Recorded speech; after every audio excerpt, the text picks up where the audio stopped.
Un billet froissé de 5 $, et une simple décision qui allait bouleverser un empire entier. Dans un dîner sous la pluie, une serveuse épuisée, ignorée de tous, choisit la dignité plutôt que l'argent.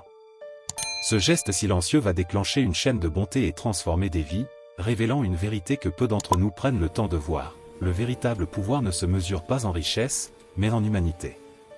Cloche restée jusqu'au bout pour découvrir comment un acte de gentillesse, apparemment anodin, peut changer le destin d'un empire et inspirer un monde entier.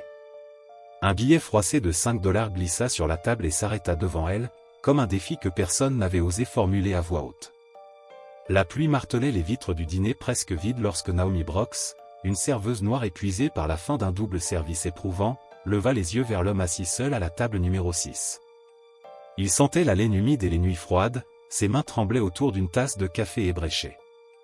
Aux yeux des autres, il n'était qu'un vieil homme sans abri entré trop tard et demandant trop peu, mais quelque chose dans son regard fit hésiter Naomi. Le gérant avait déjà tenté de le faire sortir, mais elle intervint sans réfléchir, lui offrant une soupe, du pain et une place près du chauffage, à ses propres frais. Elle ignorait que l'homme penché sur ce bol était en réalité Henry Callaway, un milliardaire reclus déguisé en mendiant, cherchant à savoir si l'humanité existait encore au-delà des salles de conseil et des avocats d'héritage. Lorsqu'il eut fini de manger, Henry se leva lentement et laissa un billet de 5 $ sur la table.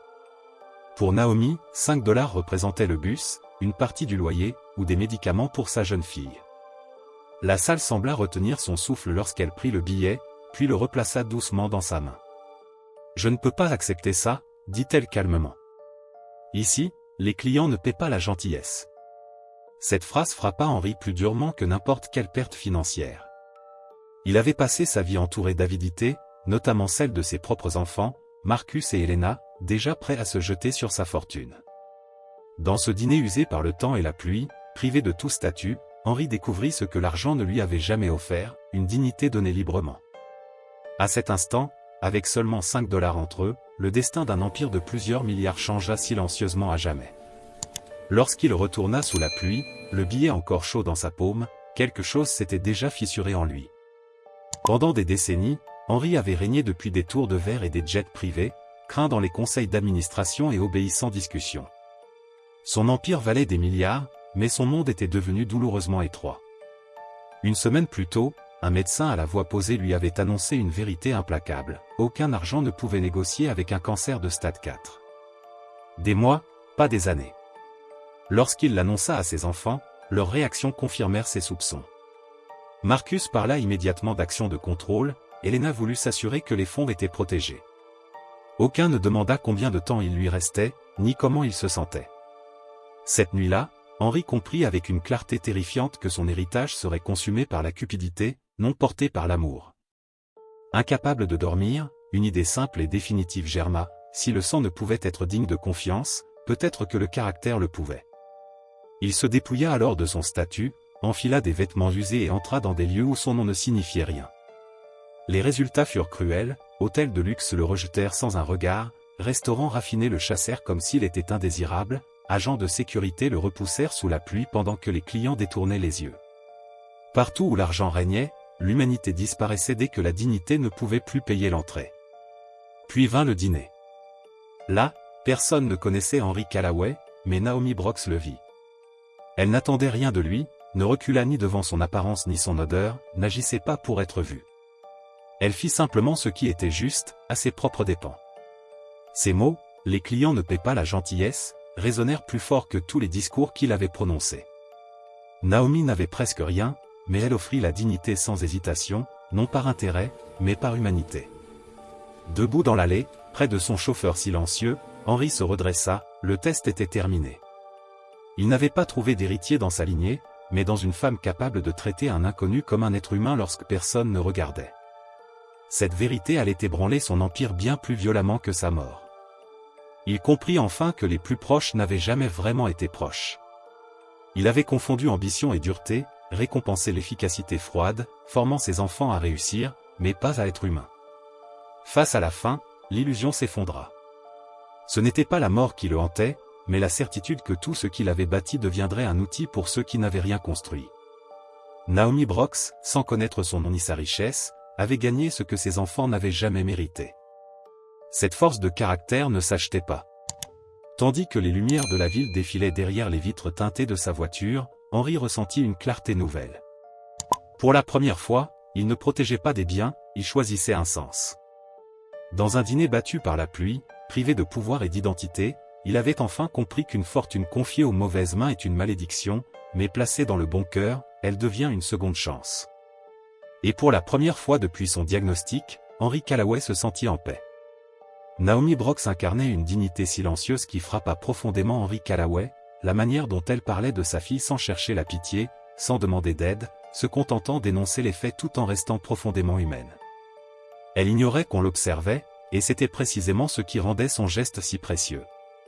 Avant l'aube, Henry convoqua son avocat et, sans la moindre hésitation, décida de réorganiser minutieusement sa succession afin de protéger Naomi de ce qui allait inévitablement suivre, car il savait que ses enfants ne l'accepteraient pas. Marcus userait de menaces, Helena de manipulation, et tous deux tenteraient de salir Naomi en l'accusant d'opportunisme. Pour cette raison, Henry imposa le secret absolu, la bénéficiaire resterait inconnue jusqu'à sa mort. En signant les documents, il ne pensa pas au luxe que Naomi pourrait s'offrir, mais à la dignité qu'elle rendrait aux autres, à sa fille qui ne manquerait plus jamais de sécurité, à des employés enfin traités comme des êtres humains. En choisissant le caractère plutôt que le sang, Henry trouva une paix nouvelle. Pendant ce temps, Naomi poursuivait sa vie modeste, ignorant que son simple acte de bonté venait de bouleverser le destin d'un empire. Comme prévu, le conflit éclata rapidement, pression familiale, manœuvres juridiques, tentatives pour remettre en cause la lucidité de Henry, mais tout avait été anticipé.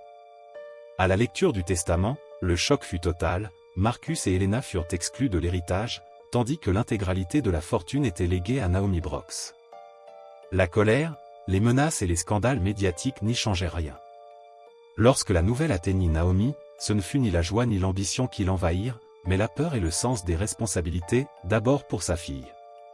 Devenue à la tête d'un empire qu'elle n'avait jamais convoité, elle resta fidèle à elle-même, elle aida discrètement, protégea les travailleurs, transforma des bâtiments abandonnés en refuges et continua à partager des moments simples avec sa fille.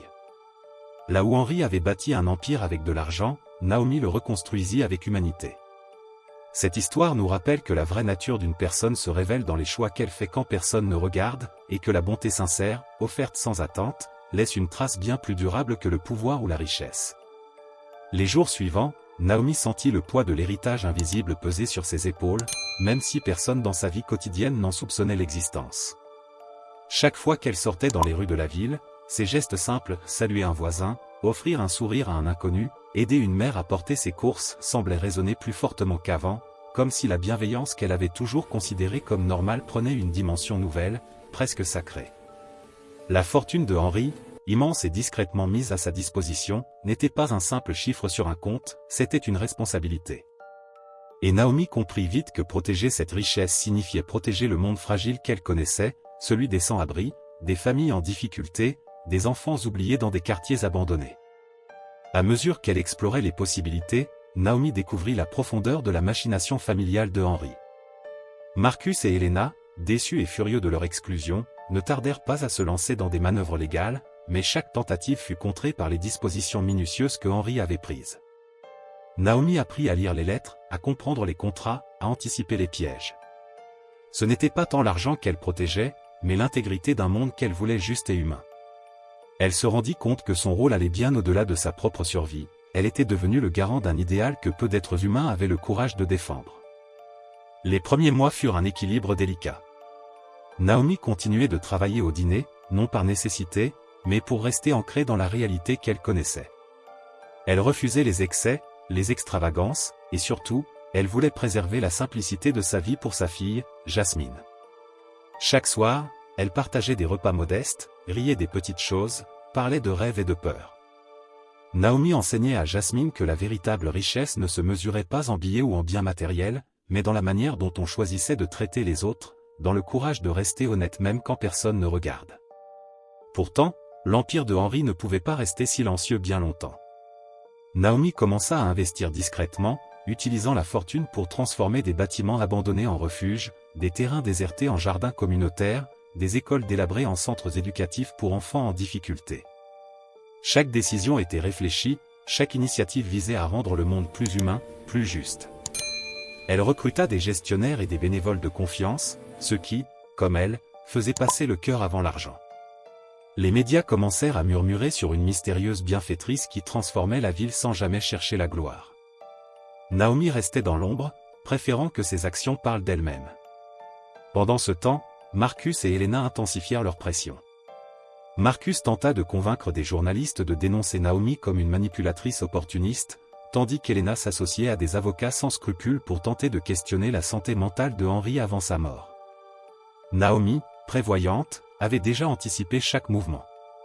Les avocats de confiance qu'Henry avait choisis étaient là pour défendre ses volontés, et Naomi savait que le vrai combat n'était pas juridique mais moral. Les accusations, les rumeurs, et les menaces ne l'atteignaient pas, elle se concentrait sur le travail qui comptait, sur les vies qu'elle pouvait transformer. Un jour, alors qu'elle visitait un nouveau centre communautaire pour enfants, Naomi rencontra un jeune garçon du nom de Malik.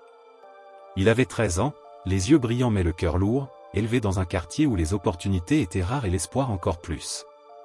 Naomi vit en lui un reflet de sa propre jeunesse, de la dureté qu'elle avait dû traverser pour protéger sa fille. Elle lui parla avec sincérité, sans jugement, offrant une oreille attentive et des conseils simples mais puissants. Quelques semaines plus tard, Malik devint bénévole au centre, et d'autres enfants suivirent, inspirés par son exemple et par celui de Naomi. Ce n'était plus seulement de l'argent ou des infrastructures, c'était un cercle vertueux d'humanité qui se créait, silencieux mais irréversible. À mesure que l'influence de Naomi grandissait, elle commença à ressentir une transformation intérieure. L'héritage de Henry, qui aurait pu être un fardeau écrasant, devint une source de puissance tranquille. Elle n'était plus simplement une mère ou une serveuse, elle était une force de changement, un symbole vivant que la dignité et la bonté pouvaient remodeler le monde plus sûrement que n'importe quelle richesse accumulée. Les mots de Henry lui revenaient sans cesse, la fortune confiée au bon cœur devient une seconde chance. Naomi comprit qu'elle ne redonnait pas seulement à la ville, mais qu'elle honorait la leçon de l'homme qu'elle n'avait jamais connu personnellement, que l'humanité était la véritable monnaie de la vie. Le temps passa, et Naomi devint une légende discrète. Les bâtiments transformés, les communautés restaurées, les programmes éducatifs florissants, tout portait sa marque, mais jamais son nom. Elle refusait les récompenses officielles, les titres, les photographies. Ses plus grandes satisfactions étaient les sourires des enfants, les regards reconnaissants des familles, et la fierté silencieuse de sa fille. Puis vint le jour où Henry, désormais en phase terminale, appela Naomi une dernière fois. Il avait suivi de loin ses actions, émerveillé par la manière dont elle avait incarné ce qu'il avait toujours cherché à préserver. Dans cette rencontre privée, sans témoin ni caméra, il la remercia avec émotion. « Tu as rendu ma vie entière significative » murmura-t-il. Naomi, émue mais calme, répondit simplement « J'ai seulement fait ce que vous auriez voulu que je fasse. » Henry sourit, apaisé, sachant que son héritage n'était plus un simple empire de chiffres, mais un mouvement de bonté durable. Lorsqu'Henry s'éteignit quelques semaines plus tard, son nom et son statut disparurent dans les titres, mais l'héritage réel continua à vivre. Naomi resta fidèle à sa mission, discrète mais déterminée, consciente que chaque geste, chaque décision, chaque sourire offert était une manière de prolonger l'esprit de Henry. Marcus et Helena tentèrent encore de semer le chaos, mais ils échouèrent, car la puissance de Naomi ne résidait pas dans la loi ou l'argent, mais dans le cœur et le caractère, des forces que la cupidité ne pouvait jamais briser. Au fil des années, Naomi construisit un véritable réseau de solidarité et de compassion. Elle forma des leaders, inspira des générations, et transforma des vies sans jamais chercher à être célébrée. La ville, autrefois grise et indifférente, devint un lieu où l'humanité et la dignité étaient palpables à chaque coin de rue, dans chaque sourire et chaque main tendue. Et au fond d'elle-même, Naomi savait que ce qui avait commencé par un simple acte de gentillesse, refuser $5 par principe, avait changé le monde bien plus que toutes les fortunes ou tous les titres de Henry Callaway. Elle avait appris la leçon la plus rare et la plus précieuse, que le véritable pouvoir ne réside pas dans ce que l'on possède, mais dans ce que l'on choisit de faire avec ce que l'on peut offrir. Et c'est ainsi qu'une serveuse, ignorée de tous, devint le phare invisible d'un monde meilleur, prouvant que la dignité humaine, offerte sans condition, peut remodeler des vies et, parfois, des empires entiers.